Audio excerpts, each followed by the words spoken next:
আজ ভাদ্র মাসের প্রথম শনিবার আর আমাদের বাড়িতে বড় ঠাকুরের পুজো হচ্ছে। সকাল থেকে আকাশের মুখ ভার, একবার বৃষ্টি হয়েও গেছে।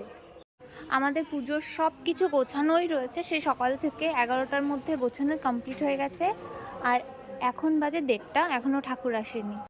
এই আকাশের অবস্থা এতটাই খারাপ, যা মেঘ করেছে এই তাঁবুতে আটকাতে পারবে কিনা জানি না।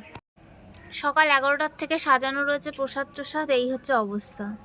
লাখ লাখ পিঁপড়ে চলে এসেছে, মিষ্টির প্যাকেট পিঁপড়েদের সাম্রাজ্য হয়ে গেছে। কি অবস্থা! আমাদের ঠাকুর মশাই এসছে।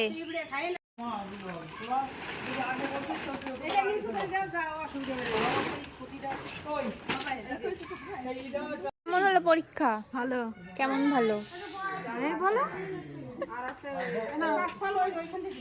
গলায় পরীক্ষা দিয়ে চলে আসলো, আমাদের পুজো এখনো শুরু হতে পারলো না।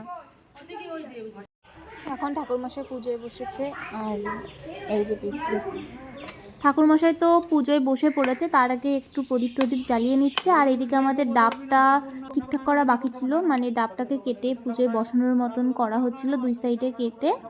দেন ঠাকুরমশাই পুজোয় বসে পড়েছে। এবার প্রথমে উনি একটু পুজো করে নিচ্ছে নিজের মতন করে, আর এখন আমরা সবাই অঞ্জলি দেবো।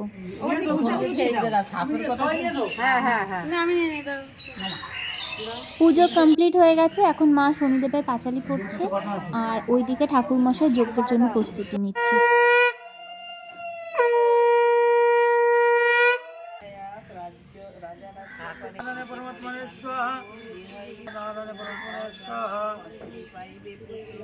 পুজো শেষ, যজ্ঞ শেষ, সব কিছুই শেষ, কিন্তু বৃষ্টি হয়নি।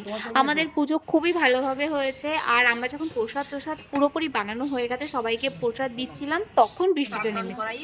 যজ্ঞর ফোঁটা নেব এখন আমরা সবাই।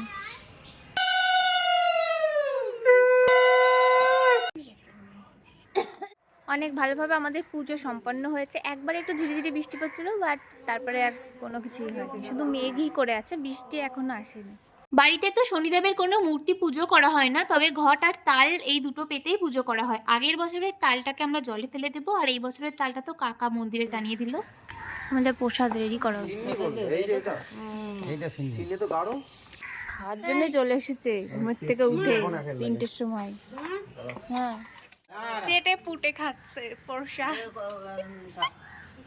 পুজোর সময় পাত্তা ছিল না, প্রসাদ খেতে চলে এসেছে। আমি প্রসাদ নিয়ে নিলাম, এখন খাবো। যতক্ষণ না যজ্ঞ কমপ্লিট হয়েছে বাড়িতে তো আগুন জ্বালানো যায়নি, তারপরে তাড়াহুড়ো করে এই রান্না করা হয়েছিল আজকে।